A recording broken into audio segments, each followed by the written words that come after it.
avec ce Dieng-là, mais c'est pas grave. Je tiens le coup. Alors, je sais que nous sommes en train de traverser une période très difficile. Comme m'a présenté Ismaëla, je suis aussi coach de développement personnel, révélatrice de talent, je dirais, et cofondatrice d'un incubateur de Impact Hub Côte d'Ivoire. Nous avons Impact Hub à Abidjan et je suis cofondatrice de l'incubateur en Côte d'Ivoire. Donc actuellement, nous sommes en train de vivre une période assez difficile où il y a une disruption dans notre quotidien, disruption dans notre façon de vivre. Nos habitudes sont bouleversées. Nous sommes tous plus ou moins obligés de vivre différemment. Confinés chez nous, les bureaux sont fermés, les lieux de divertissement sont fermés. Donc, nous avons un nouveau mode de vie qui nous contraint à développer des qualités différentes et des qualités qu'on appelle des soft skills. Pape Ismaïla, je ne sais pas si je dois… c'est toi qui me poses des questions ou comment ça se passe?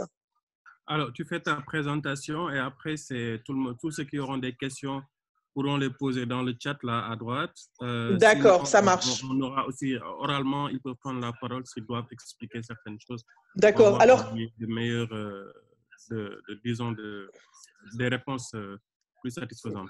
D'accord. Alors, on a vu que selon une étude du World Economic Forum, il y a ce qu'on appelle des soft skills, des compétences comportementales que l'on doit avoir pour être plus employable en 2020 et en 2025.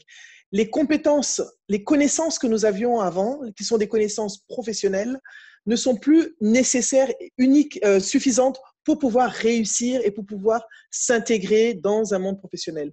Aujourd'hui, confinés chez nous, nous allons voir que ces compétences comportementales, qu'on appelle soft skills en anglais, vont aussi beaucoup nous aider afin de traverser cette période de challenge que nous vivons actuellement. Donc, qu'est-ce que c'est que les soft skills ou, autrement dit, les compétences comportementales?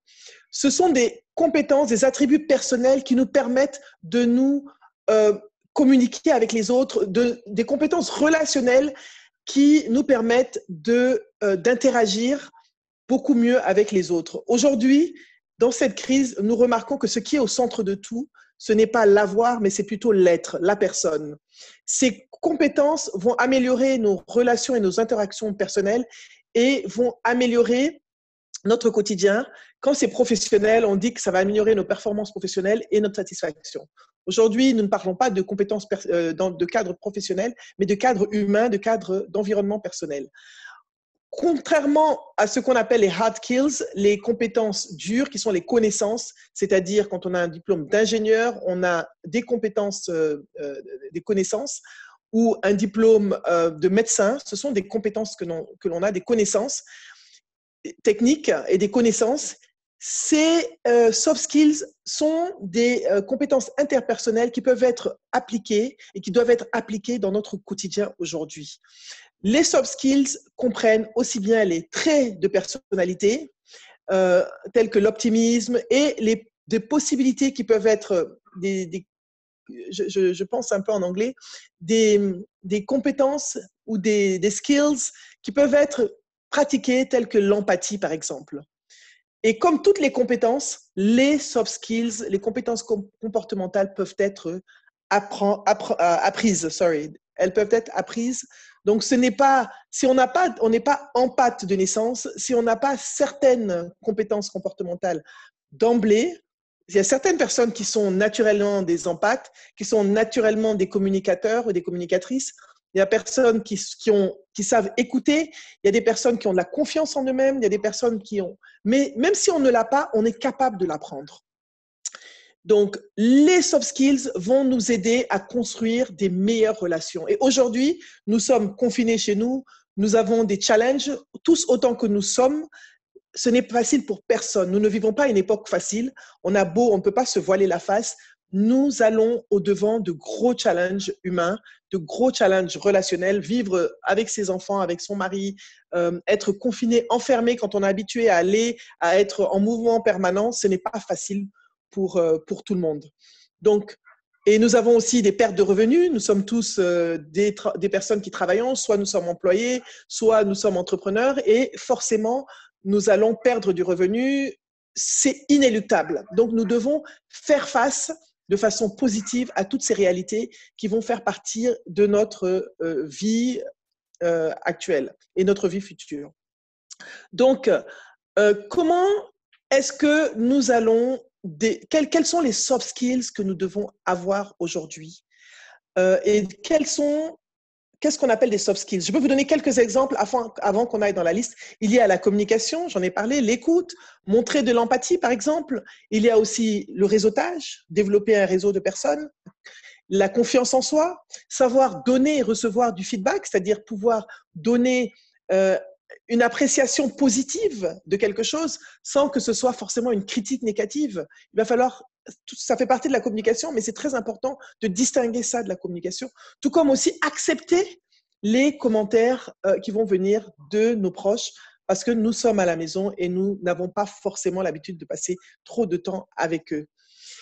Ce dont je vais parler en premier, je vais commencer avec quelque chose qui définit très bien les soft skills, c'est l'empathie et l'intelligence émotionnelle et le quotient émotionnel.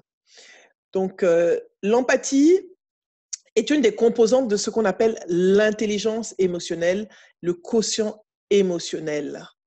Donc, le quotient émotionnel, c'est le niveau de compétences comportementales que l'on a de façon à pouvoir interagir avec les autres et supporter certaines situations, gérer certaines situations humaines, avancer dans certaines situations humaines. Donc, quelles sont les 4 composantes de l'intelligence émotionnelle?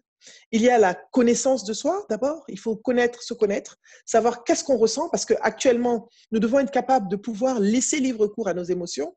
Moi, je vais prendre mon exemple tout simplement. Quand tout ça a commencé chez nous, en Afrique de l'Ouest, en tout cas, en Côte d'Ivoire, j'avoue, j'étais frustrée.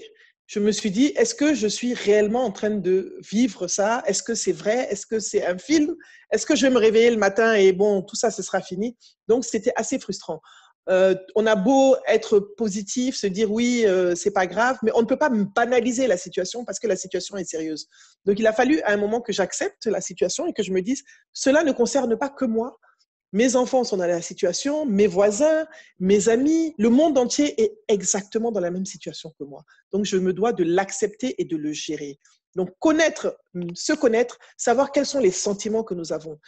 Et nous ne pouvons pas critiquer les gens parce qu'ils ne réagissent pas de la même façon que nous, parce que nous ne savons pas comment chacun accueille cette situation. Il y a des gens qui dépriment, il y a des gens qui supportent ça facilement, il y a des gens qui se recroquevillent sur eux-mêmes, il y a des gens qui sont dépassés. Je parlais à une amie, elle me dit, écoute, je suis complètement à terre parce que je n'ai pas un centime qui rentre dans mes affaires. Je lui dis, c'est vrai, on est tous dans le même cas, surtout quand on est chef d'entreprise, mais il va falloir que tu te ressaisisses parce que tu as des enfants, tu as la famille, tu dois te lever et réfléchir plutôt.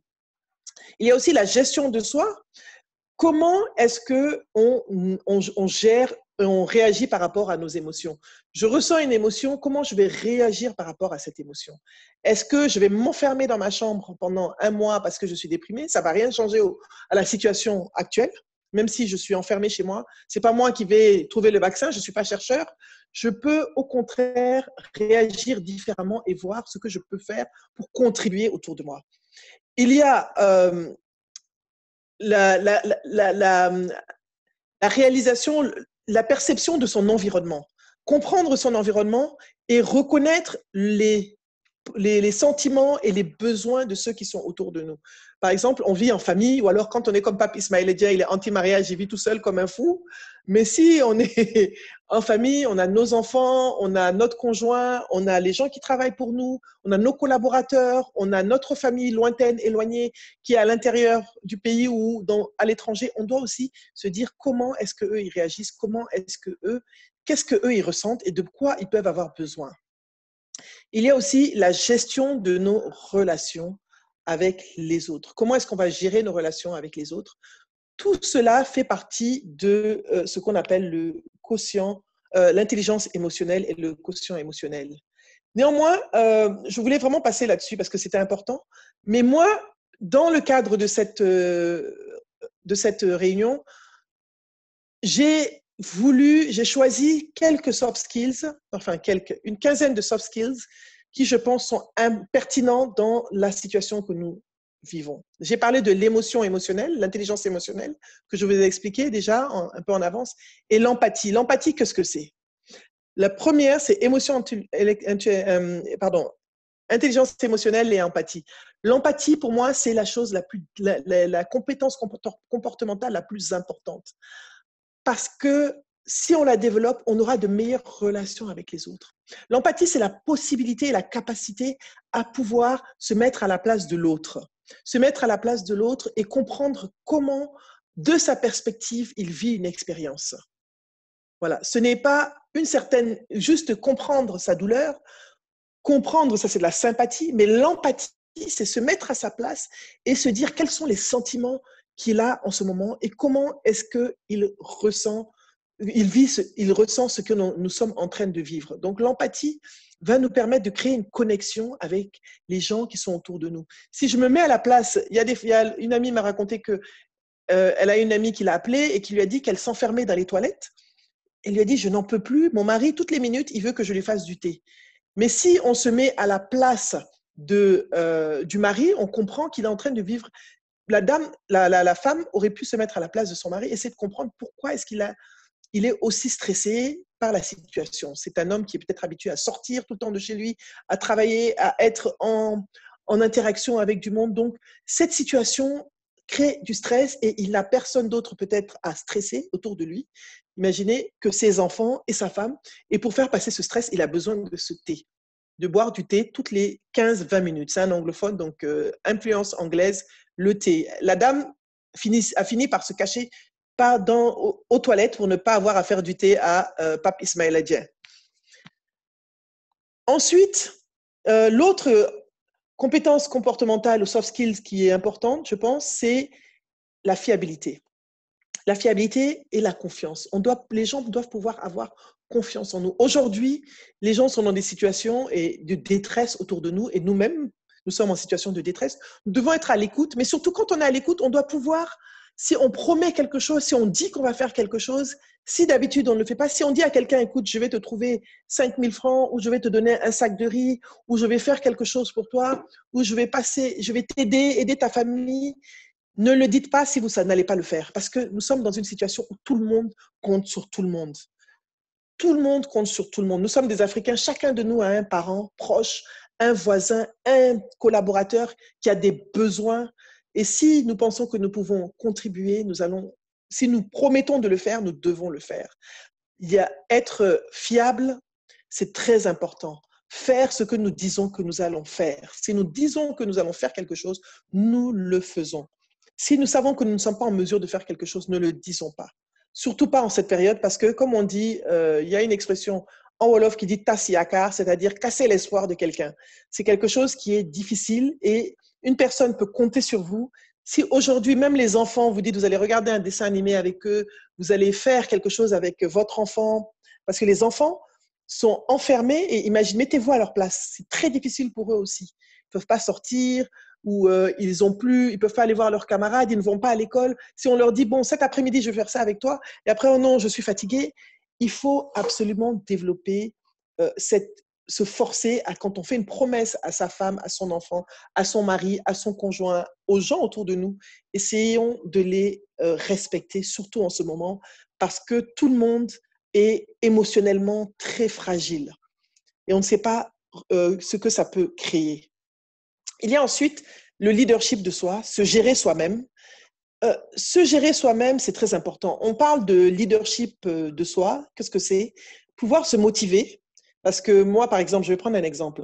Je me couche très tard.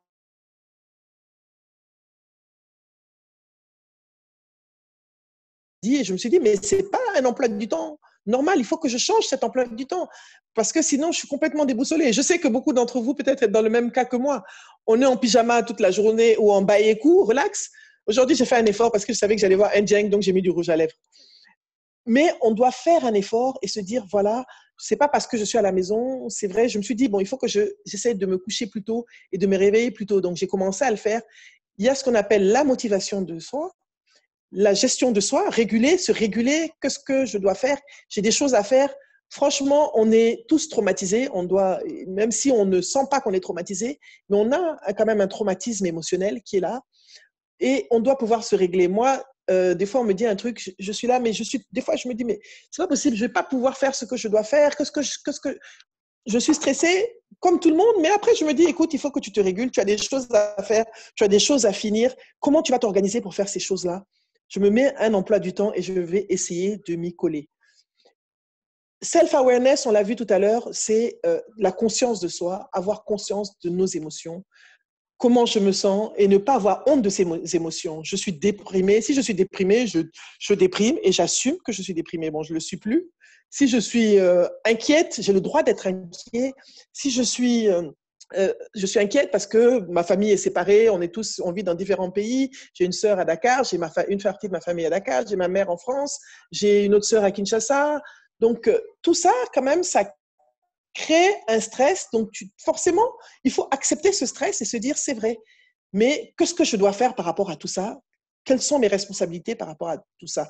Prendre plus des nouvelles de sa famille, appeler sa maman, avoir plus d'empathie envers les gens. Prendre des nouvelles, comment ça va? Quelqu'un qu'on n'a pas appelé depuis longtemps, regarder sur sa liste de WhatsApp et dire, tiens, comment vas-tu? J'espère que tu vas bien. Est-ce que tu as besoin de quelque chose? Changer, ce self-leadership, se gérer soi-même pour pouvoir mieux soutenir les autres et pour pouvoir mieux gérer son entourage, c'est extrêmement important. Ensuite, il y a ce que j'appelle, ce qu'on appelle la communication, c'est vrai. Mais la communication, aujourd'hui, il y a penser, c'est vrai, il faut faire attention. On peut, quand on est confiné, quand on est énervé, quand on est stressé, quand on est anxieux comme nous le sommes aujourd'hui, on peut mal réagir à certaines situations, on peut mal répondre à quelqu'un. Essayons le plus possible de penser avant de dire certaines choses, de faire attention à l'attitude qu'on va avoir, de faire attention et d'écouter. L'écoute est extrêmement importante. Écoutons parce que tout le monde, surtout chez nous, a quelque chose à dire. Nos enfants ont quelque chose à exprimer. Nos parents ont quelque chose à exprimer. Quand quelqu'un t'appelle, il parle. Des fois, quelqu'un qui ne parle pas beaucoup peut se mettre à beaucoup parler juste parce que la personne ne se sent pas bien. Nous devons être à l'écoute de nos collaborateurs aussi et communiquer aussi avec nos collaborateurs, leur dire ce qui se passe, être clair avec nos collègues, leur dire clairement la situation, partager les choses positives et partager la réalité des choses. Pas non plus, on n'a pas dit non plus de dire toutes les minutes le nombre de morts dans le monde entier. Non, on n'a pas besoin de ça. Il y a assez de sites Internet et assez de WhatsApp qui le font. Donc, faisons attention à comment nous communiquons. Choisissons nos mots. On peut dire des choses, choisissons des mots positifs. Choisissons d'être plus à l'écoute. Si on n'écoute pas, on est plus bavard comme moi et qu'on écoute moins. Prenons le temps d'écouter. Prenons le temps d'avoir une bonne attitude. Prenons le temps de réfléchir avant de parler. C'est très important. Donc, les 4 compétences dans la communication sont la réflexion, l'écoute, la parole et la communication non verbale. La communication non verbale, c'est la façon, les mots qu'on va utiliser, le ton qu'on va avoir, l'attitude qu'on va avoir, le visage qu'on va montrer. Donc, faisons très attention parce que si nous sommes des leaders, si nous sommes des parents, si nous sommes des frères, des sœurs, des chefs de famille, des collaborateurs, des collègues, tout simplement, nous devons être la personne qui est positive autour et qui va communiquer positivement en écoutant et en formulant les choses de façon constructive et non pas négative. Au-delà de la communication, il y a le commitment, l'engagement et l'éthique. Aujourd'hui, c'est important de s'engager. Ce n'est plus l'intérêt. L'intérêt est là, mais là, nous sommes tous concernés. Donc, il y a l'engagement, engagement et éthique. Il y a des rumeurs. Nous n'allons pas profiter de cette pandémie pour nous enrichir parce que je trouve que ce n'est pas quelque chose d'éthique pour moi, personnellement. Et je pense qu'en tant qu'affectiviste, vous avez des valeurs et soyons fidèles à nos valeurs. Engageons-nous. Cette série de webinaires, c'est un engagement citoyen, c'est un engagement éthique et c'est très important, ce type d'engagement. L'engagement et l'éthique. Qu'est-ce que je peux faire pour ma communauté? Comment est-ce que je peux aider au sein de ma communauté? L'engagement dans l'éthique et l'engagement et l'éthique, pour moi, c'est un skill qui est important.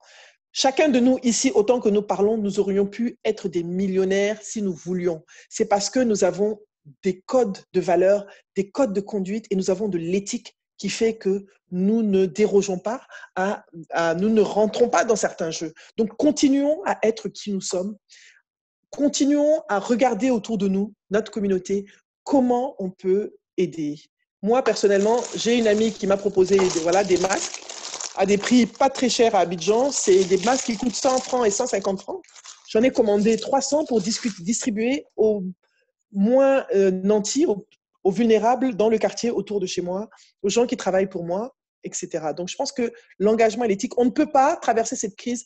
Ce n'est pas juste être intéressé, c'est être engagé parce que nous sommes tous concernés. La créativité, nous devons être créatifs. Pourquoi? Trouver des solutions aux problèmes. Si nous n'avons pas de créativité, on ne va pas s'en sortir. Nous devons trouver des solutions. Il y a des problèmes qui sont là. Et la créativité, nous devons être créatifs.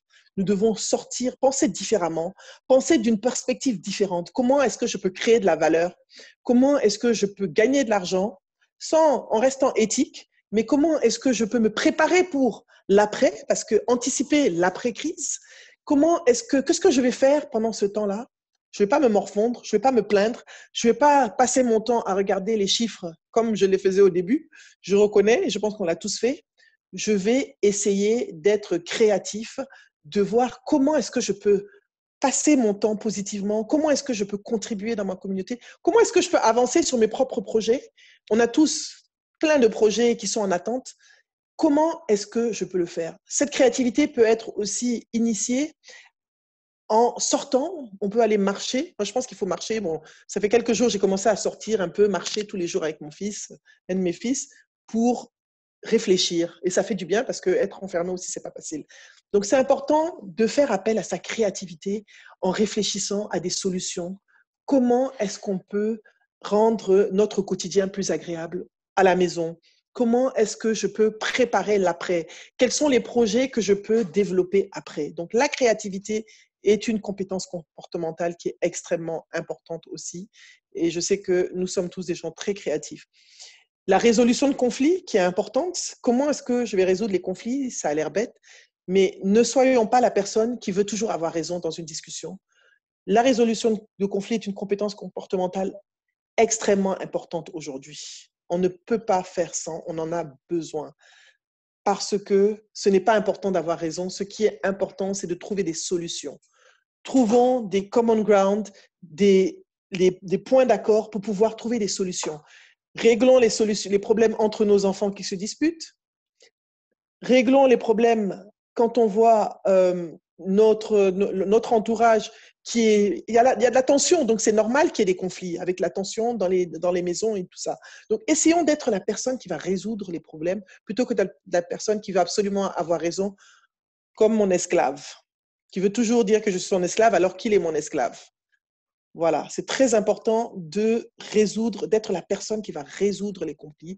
Il y a différentes façons de résoudre les conflits. On ne va pas rentrer dans le détail, mais il faut d'abord définir la cause du conflit et essayer d'avoir des nouvelles idées pour résoudre le problème.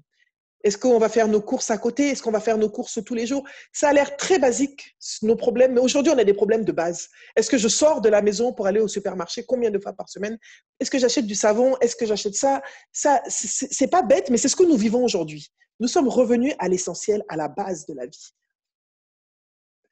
Il y a aussi une autre compétence comportementale qui est importante, à mon sens, c'est la flexibilité et l'adaptabilité. Aujourd'hui, plus que jamais, en d'autres temps, on aurait dit, bon, les gars, il y a une réunion, on va tous se retrouver à Ouaga, à Abidjan, à Niamey, à Bamako. Aujourd'hui, on sait qu'on s'adapte, on reste chez nous et on a des outils qui nous permettent de discuter virtuellement. Donc, la flexibilité est extrêmement importante. Il faut qu'on intègre dans le fait que le normal, c'est ce que nous vivons, c'est notre nouvelle normalité. C'est ça le normal maintenant. Il ne faut pas dire, oui, quand est-ce que la vie va revenir normalement? Il faut qu'on intègre que pour le moment, c'est notre normal. Et être flexible, s'adapter, la capacité d'adaptation, et je pense que nous l'avons parce que nous sommes habitués à voyager, nous sommes habitués à voir des gens différents. Donc, des situations différentes sont faciles pour nous, mais nous devons avoir de l'empathie pour ceux qui ne sont pas habitués et nous devons les aider, les accompagner à pouvoir être habitués à ça.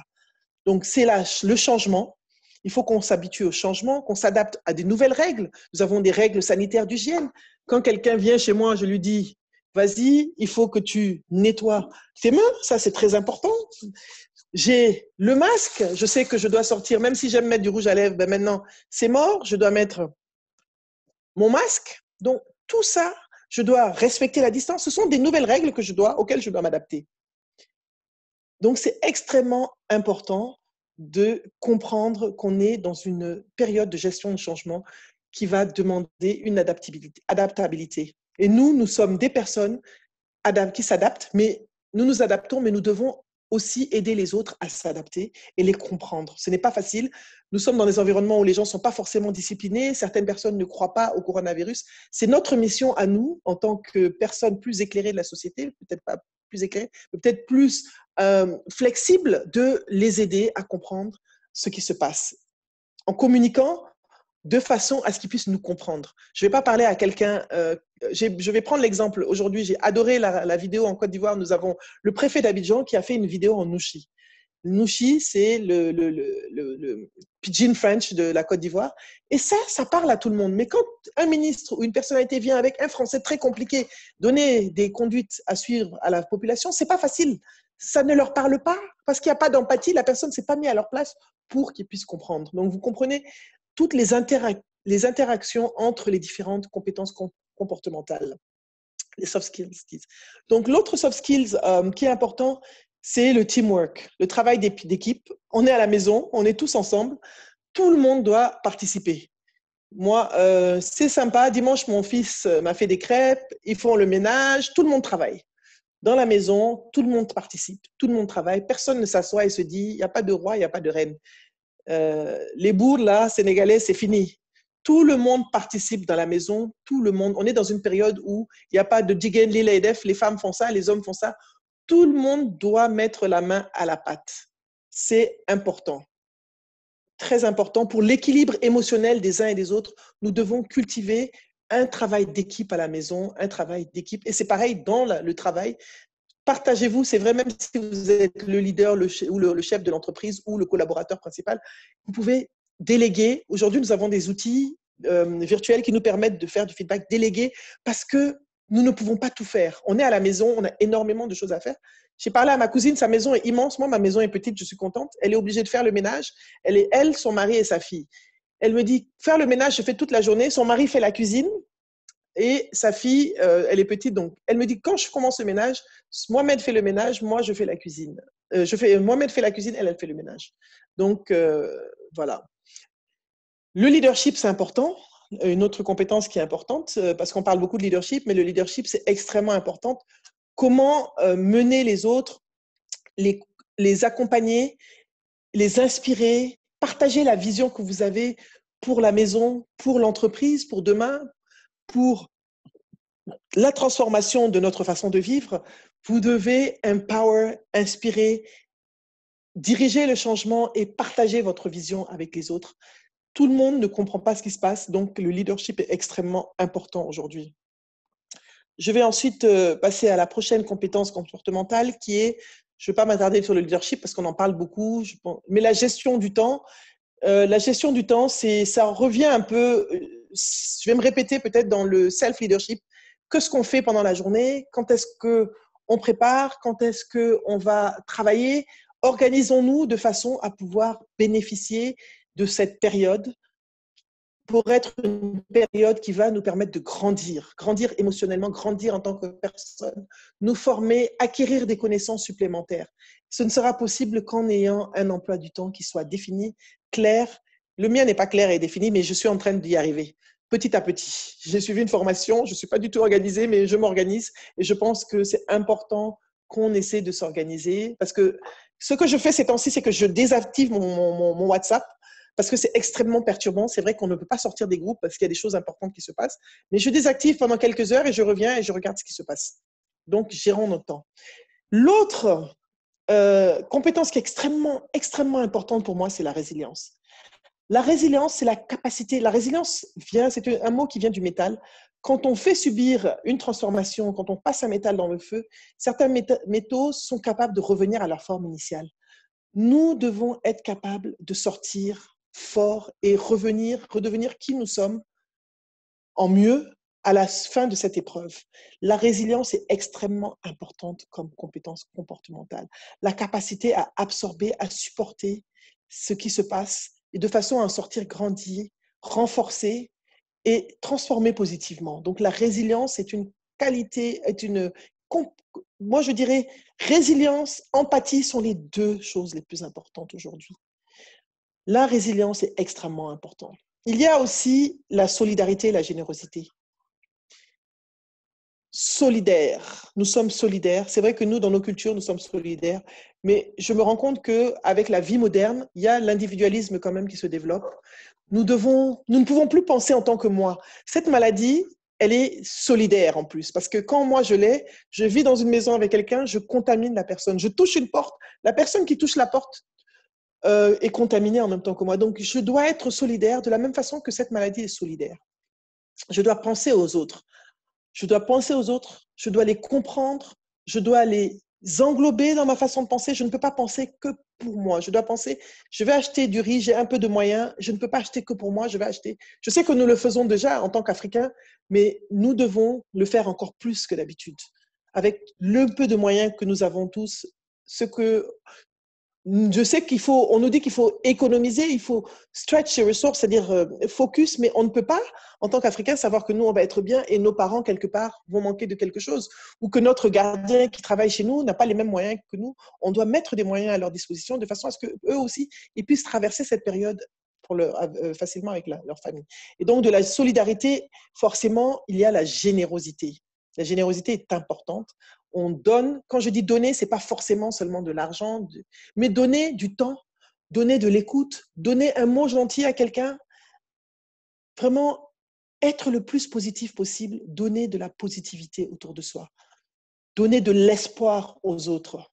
Parce que cette situation n'est pas éternelle, on va en sortir, Inch'Allah, mais nous devons donner de l'espoir. Nous ne devons pas être les gens, non, on ne va jamais s'en sortir. On s'en sortira et ça va finir.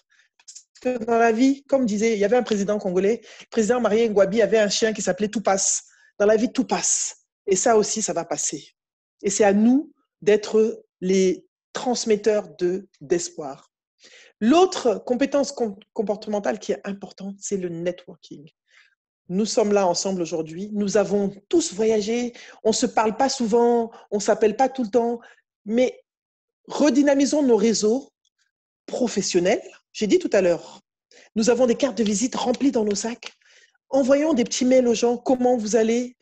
Des gens qu'on a rencontrés dans des compétences, dans des conférences, des gens qu'on a rencontrés dans l'avion, des gens qui sont sur notre WhatsApp. Des fois, on dit, ah tiens, ça fait longtemps. Envoyons un petit message pour savoir comment vont les gens. We need to care. Le caring, je ne sais pas comment on le dit, on peut le dire en français, mais prendre soin des autres, care, parce qu'aujourd'hui, c'est une crise humaine, c'est une crise qui met l'humain au cœur de tout. Donc, nous devons non seulement réseauter professionnellement, mais réseauter humainement. Professionnellement, en étant humain, comment vous allez, comment va votre famille? Nous nous sommes rencontrés à telle période. C'est une période pour reconstruire et redynamiser son carnet d'adresses. On est à la maison, je sais que ce n'est pas parce qu'on est à la maison qu'on n'est pas occupé, mais on doit pouvoir utiliser ce temps pour reconnecter et reconstruire nos réseaux professionnels, voir quelles sont les opportunités qu'on a eues parce qu'on était trop occupé, on n'a pas pu les saisir. On peut revenir, se préparer pour ces opportunités pour l'après. Le jour d'après, comme je dis, parce que le jour d'après, il peut venir plus tôt qu'on ne le pense, ça peut nous surprendre. C'est extrêmement important. Et la dernière compétence comportementale, disons l'avant-dernière, ce sera savoir donner et recevoir du feedback. Il faut accepter les commentaires que les gens vont nous faire. Quelqu'un va te dire, écoute, voilà, je ne suis pas d'accord avec ta